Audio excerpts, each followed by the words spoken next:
I learned Korean because I was tired of being surprised. That's what nobody tells you about being black in Seoul. It's not the stairs. You adjust to stairs. It's the conversations that happen around you, about you, like you're a lamp. Learning the language doesn't make you belong. It just means you understand exactly how much you don't. I was at a corporate dinner. One of those events where the real work happens in the silence between courses. My company, mid-tier consulting, the kind that gets invited to fill chairs, had a table near the back. I wore my good suit. The one I bought 3 sizes too big in college and had tailored twice as I lost weight, gained it back, lost it again. The room smelled like money. Not cologne. Actual money. That specific scent of central air conditioning, fresh flowers that cost more than my rent, and the kind of confidence that comes from never worrying about next month. I was scrolling my phone between courses when the table went quiet. She was walking past. I knew who she was. Everyone did. Yoon Sarah. VP at her family's logistics conglomerate. The kind of VP that actually meant something. She moved through the room like she owned the oxygen, and technically, through her family's real estate holdings, she might have. She stopped at our table. Not to greet my boss. Not to shake hands with the senior partners. She looked at me. You're the one who wrote the supply chain analysis. The one about the Busan port delays. Her Korean was so perfect. Mine was functional. I stood up, bowed slightly. Yes. That was my report. It was competent. The way she said it, no smile, no warmth, it should have been an insult. But everyone at the table looked at me like I'd just been knighted. She handed me her card. Heavy stock. Embossed. Send me the full version.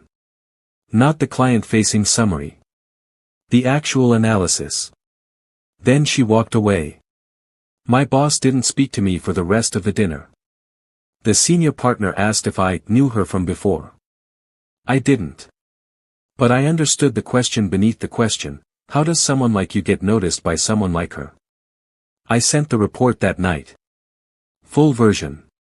37 pages. Charts, projections, contingency models.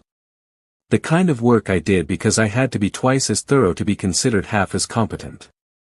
She replied in 11 minutes. This is better than competent. Coffee tomorrow. 10 a.m. Gangnam Station, Exit 3. Coffee was not coffee. It was a private room in a building with no sign. You needed a code to enter. The kind of place where privacy was the product. She was already there when I arrived. Exactly on time, which meant she'd been early. You walk fast, she said. I don't like being late. Neither do I. Sit. No pleasantries. No, how are you? She slid a tablet across the table. I want you to look at this. It was a logistics network. Her company's. But something was off. I could see it in 30 seconds. Redundant shipping routes. Costs bleeding at 3 different points. You see it, she said. Not a question. Yes. Show me. I spent the next 40 minutes dismantling her company's supply chain. She didn't interrupt. Didn't defend. Just watched. When I finished, she leaned back. Most people would tell me what I want to hear. I don't know what you want to hear. Exactly. She made a call. In English, which surprised me. Told someone to reroute 2 shipping contracts. Used the exact numbers I'd suggested. Then she hung up and looked at me. You're wasted at that company. I'm employed at that company. For now.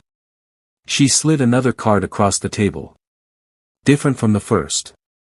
This one had a private number written on the back in pen. I need someone who sees things clearly. Someone who doesn't need to be managed. Can you do that? I don't know what that is yet. Good. That means you're paying attention. The work started small. She'd text me. No greeting. Just a question. What's the real cost of moving production to Vietnam? Can you verify this contract? Something's wrong but I can't see it. I need a presentation by tomorrow. No corporate language. Just truth. I'd respond. Send analysis. She'd use it. Never told me how. Never thanked me. But she paid. Cash. Transferred to an account I opened just for this. My consulting salary was public record. This wasn't. 3 months in, she invited me to her office. Not the corporate headquarters. Her private office. The one in the building her family actually owned. The view was obscene. You could see half of Seoul. At night, it looked like a galaxy had fallen and shattered across the hills. You're reliable, she said. I try to be. Most people are reliable until it costs them something. You don't flinch. I've already lost things. Flinching doesn't bring them back. She looked at me for a long moment. Your mother, she said. I hadn't told her about my mother. I read your background, she continued. Before I hired you. Cancer. You were 17. Dropped out of college to work. Went back later. Finished, but barely. You know what loss costs. I didn't respond. That's why you're useful. You don't have the luxury of being careless. It should have felt invasive. It didn't. It felt like being seen. I need that, she said. Someone who understands stakes. She poured 2 glasses of whiskey. Expensive. The kind you don't pour for employees. To clarity, she said. We drank. That was the first night I stayed past midnight. The shift was subtle. She started asking me to dinners. Not corporate events. Private ones. Restaurants with no menus, just chefs who knew what she liked. I was always the only non-Korean in the room. Sometimes the only man not in her family. She never introduced me. I'd sit beside her. She'd ask my opinion on deals, contracts, people. I'd answer quietly. She'd nod, make decisions, move forward. Afterward, in the car, she'd pour 2 glasses from the bottle she kept in the back seat. You notice things, she said once. That's the job. No. That's survival. She understood. Most people think power is loud. It's not. Power is deciding who gets to speak and when. She decided I could speak. But only to her. Only in private. I was fine with that. I told myself I was fine with that. The first time we touched, it was an accident. We were reviewing a contract in her office.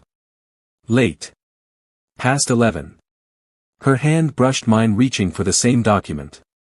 She didn't pull away. Neither did I. She looked at me. Not the way she looked at reports or incompetent executives. Different. You don't ask for anything, she said. I don't need anything. Everyone needs something. Then I'm good at not showing it. She smiled. First time I'd seen it. Real. Not the corporate smile. Not the social smile. That's dangerous, she said. What is? Not needing anything. It makes you unpredictable. Is that a problem? No. She kissed me. Not soft. Not tentative. Like a decision she'd already made and was just now executing. I kissed her back. We didn't talk about it afterward. She poured whiskey. We drank. I left at 2 a.m. The next day, she texted like nothing had changed. I need the revised logistics plan by Thursday. So nothing had changed. Except everything had. We fell into a rhythm. Work during the day. Dinners 2-3 times a week. Sometimes her office after. Sometimes her apartment. The apartment was smaller than I expected. Still expensive. But not a showpiece. Lived in. Books in Korean and English. A kitchen she actually used. No one comes here, she said the first time I visited. Why? Because this is mine. I understood. The office, the corporate dinners, the family events, those were performances. This was the only place she didn't have to be Yoon Sarah, VP, eldest daughter, political asset. Here, she was just Sarah. And I was just, there. We didn't define it. Didn't label it. She never called me her boyfriend. I never called her my girlfriend. I was her analyst. Her confidant. Her secret. And she was my access. To rooms I'd never enter otherwise. To conversations that happened at the level where decisions were made, not announced. I learned how power actually moved. Not in boardrooms. In private calls. In whispered conversations during intermissions at the opera. In silences that meant more than speeches. She taught me without teaching me. Never defend yourself, she said once. Defense is admission. Never volunteer information. Let them ask. Then answer only what they asked. Loyalty is currency. Spend it carefully. I absorbed it all. I thought I was learning how her world worked. I didn't realize I was learning my place in it. The first crack was small. A corporate event. Her company's annual gala. Black tie. I assumed I'd be there. I wasn't invited. I texted her. Should I come tonight? She replied 3 hours later. Not this one. Too public. I stared at that message for a long time. Too public. I told myself it made sense. I wasn't on the corporate roster. Showing up would raise questions. She was protecting me. That's what I told myself. But I still checked the event photos online afterward. She looked perfect. Red dress. Hair up. Smiling beside a man I didn't recognize. Some politician's son, according to the caption. Just optics, I thought. Just optics. It happened again. A family wedding. She mentioned it twice while we were alone. Talked about how boring it would be.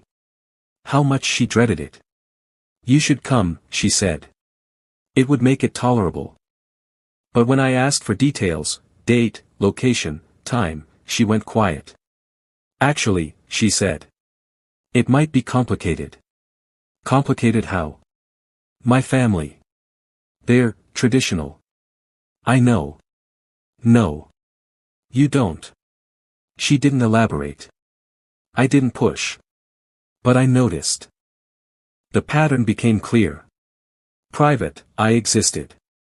I mattered. My voice had weight. Public, I was vapor. At dinners with her friends, I was a colleague. At corporate events I was invited to, she barely acknowledged me. Once, at a reception, I made the mistake of approaching her while she was talking to a group of executives. She looked through me. Not at me. Through me. Like I was staff. I walked to the bar. Ordered whiskey. Expensive. Her company was paying. An older executive approached. I'd seen him at her office before. Senior VP. Tie probably cost more than my monthly rent. He stood too close. Smiled too wide. You're the analyst, right? Yes. The one Sarah keeps around for special projects. He said special the way you'd say suspicious. I do consulting work, yes. Must be nice. Getting paid to stand in corners at events like this. Observing. He wasn't drunk. This was deliberate. I'm here professionally. Of course you are. He chuckled. Loud enough that 2 other executives glanced over. We all serve a purpose, don't we? Some of us build. Some of us assist. He patted my shoulder. Left his hand there a second too long. Enjoy the evening. He walked away. I stood there. Glass in hand. Face burning. Sarah was 15 feet away. Talking to a minister's wife. Laughing at something. She'd heard every word. I know because her assistant, young woman, always nervous, glanced at me, then at Sarah, waiting for a signal. Sarah didn't look over. Didn't acknowledge it. Just kept laughing. I finished my drink. Stayed at that bar for another hour. She texted me at midnight. Sorry I couldn't talk tonight. You looked handsome though. I stared at that message. You looked handsome. Not I'm sorry that happened. Not that was inappropriate. You looked handsome. I didn't respond. She sent another message 5 minutes later. Are you upset? I typed and deleted 3 different responses. Finally sent. No. Just tired. Come over tomorrow. I miss you. I went. Because I was stupid. Or in love. Same thing, probably. I stepped back. Walked away. Stood by the bar for the rest of the evening. She texted me later. Sorry about earlier. Had to keep things professional. I replied. I understand. I did understand. That was the problem. 6 months in, I realized I was in love with her. Not the way people talk about love. Not fireworks or certainty or joy. It was quieter than that. It was the way I kept my phone on loud at night in case she needed something. The way I read Korean news every morning to stay informed about her world. The way I canceled plans, rearranged my life, made myself available. The way I convinced myself that privacy was intimacy. That secrecy was safety. I didn't tell her. What would I say? I love you, but only when we're alone, which is exactly how you want it, so really I just love the version of us that no one else can see. That's not a confession. That's a diagnosis. Then everything changed. A whistleblower report. Someone in her company, mid-level executive, claimed financial irregularities. Nothing that would stick, probably. But enough to trigger an investigation. The kind of investigation that makes headlines. Her family moved fast. Lawyers. PR teams. Internal audits. She called me at midnight. I need you. I was at her apartment in 20 minutes. She was pacing. I'd never seen her like this. Not afraid. But close. They're going to find things, she said. What things? Small things. Payments that look wrong if you don't know the context. I need someone to review everything. Someone I trust. Okay. Not okay. They're going to ask questions. About everyone. Including you. Me. You've been paid directly. Off-books consulting. If they audit me, they'll find you. My stomach dropped. Are you saying I'm a liability? I'm saying we both are. To each other. She stopped pacing. Looked at me. I need you to disappear for a while. Disappear. Not forever. Just until this settles. No contact. No meetings. No paper trail. Sarah. This is how it has to be. For how long? I don't know. I stood there. In her apartment. The one place she said was hers. And I realized it was never mine. Okay, I said. I'm sorry. Don't be. I left that night. She didn't try to stop me. 3 weeks of silence. I checked the news obsessively. The investigation was moving slowly. Her family's lawyers were doing their job. No charges. No leaks. She called me the day after the first article dropped. Not a text. An actual call. I almost didn't answer. But I did. How could you do this? No greeting. Just accusation. Do what? You know what? The police. The documents. The fucking journalist. I'd never heard her curse before. I gave them the truth. You gave them ammunition. Same thing. This will destroy everything. My family. The company. Do you understand that? Yes. Silence. Then why? Because you taught me. What? You taught me. Remember? Defense is admission. You said that. In your office.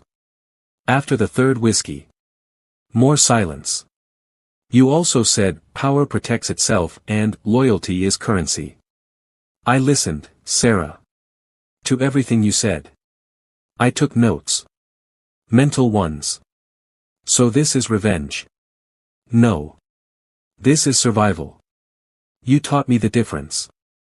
I could hear her breathing. Sharp. Controlled. You were always watching, she said. Not a question. A realization. I was always invisible. That's not the same thing. I trusted you. You managed me. There's a difference. That's not fair. No. But it's accurate. Another thing you taught me. Fairness and accuracy aren't the same. She was quiet for a long time. I didn't think you were capable of this. Neither did I. Turns out you were a good teacher. This isn't you. This is exactly me. You just never bothered to look. I hung up. Sat in my apartment. Hands shaking. But smiling. Because for the first time, I'd used her language. And she finally understood I'd been fluent the whole time. But no messages from her either. I told myself she was being cautious.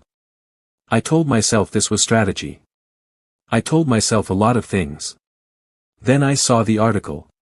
Not about the investigation. About her engagement.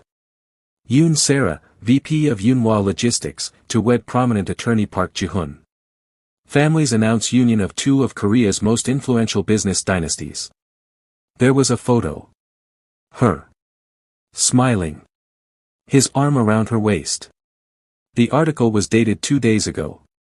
I read it 3 times. Then I called her. Straight to voicemail. I texted. Is this real? She responded 6 hours later. It's necessary. That was it. Necessary. Not I'm sorry. Not this doesn't change anything. Necessary. I couldn't sleep. Couldn't eat. I kept replaying every moment. Every conversation. Looking for the signs I'd missed. But I hadn't missed them. I just ignored them. She never promised me anything. Never said I love you. Never introduced me to anyone who mattered. Never let me exist where it counted. I was her secret because secrets don't threaten the kingdom. And she was building a kingdom. I was just someone who helped with the blueprints. Then the call came. Unknown number. Mr. Thompson. Yes. This is Detective Huang. Seoul Metropolitan Police. We need you to come in for questioning. Regarding Yunhua Logistics. Tomorrow. 9 a.m. My blood went cold. Questioning about what? The financial irregularities investigation. Your name appeared in several transactions. We just need to clarify a few things. Clarify. I'll be there. I hung up. Sat in my apartment. Stared at the wall. I called Sarah. Voicemail. I texted. Police want to question me tomorrow. She replied instantly this time. Say nothing. I'll handle it. Handle it how? Trust me. I laughed. Out loud. Alone in my apartment. Trust me. I showed up at 9 a.m. The station was cold. Fluorescent lights. Plastic chairs.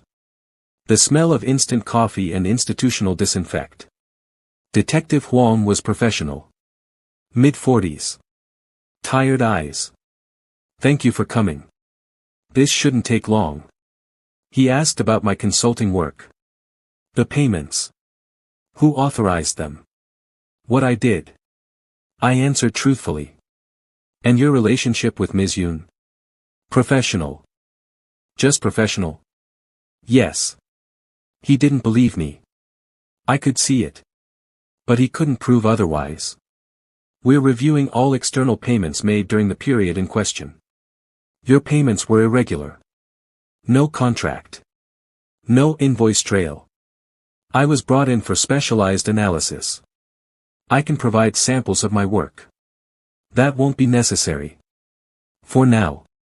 For now. Am I being accused of something? Not at this time.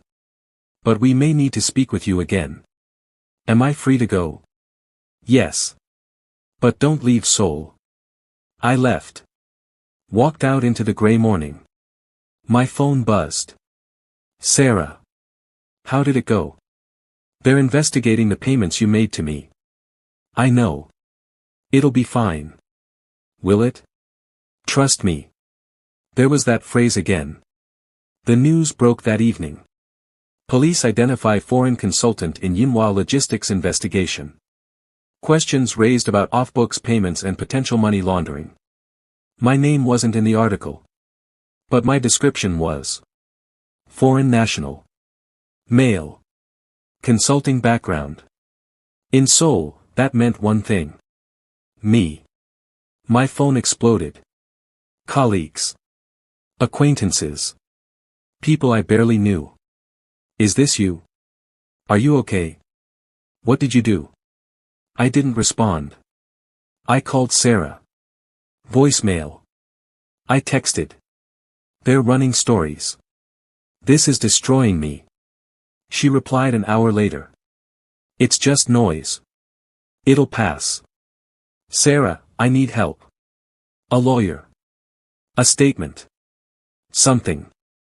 I can't be seen helping you right now. It would make things worse. Worse for who?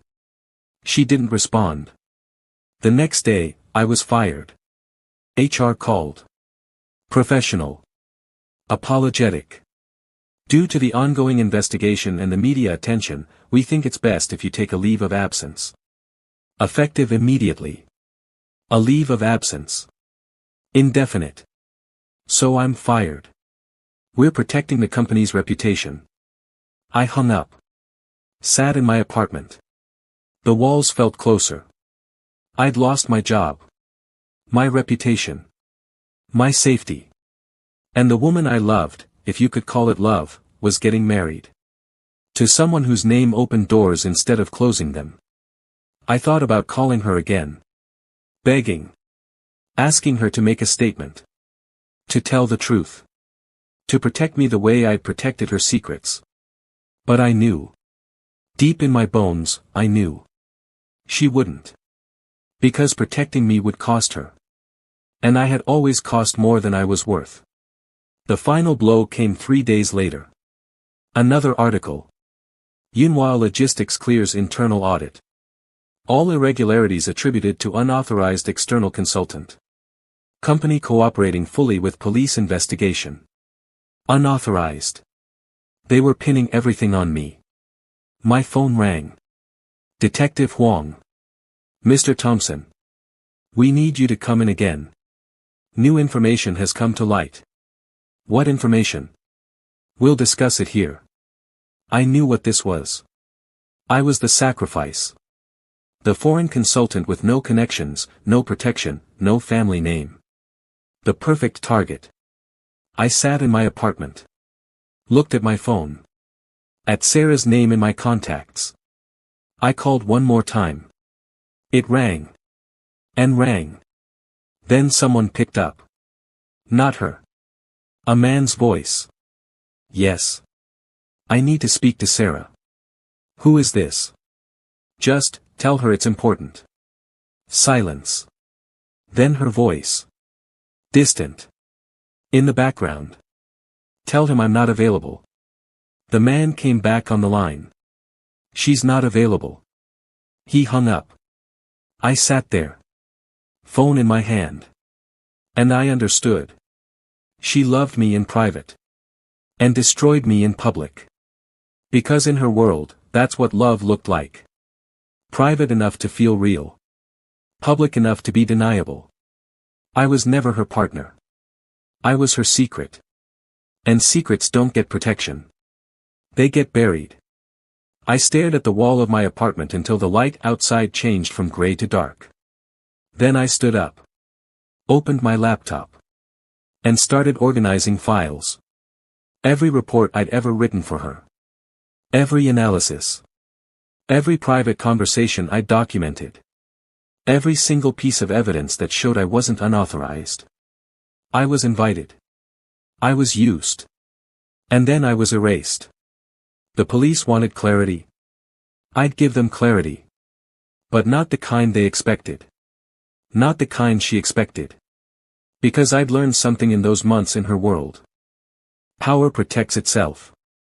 But power also has blind spots. And I'd been invisible long enough to see every single one of them.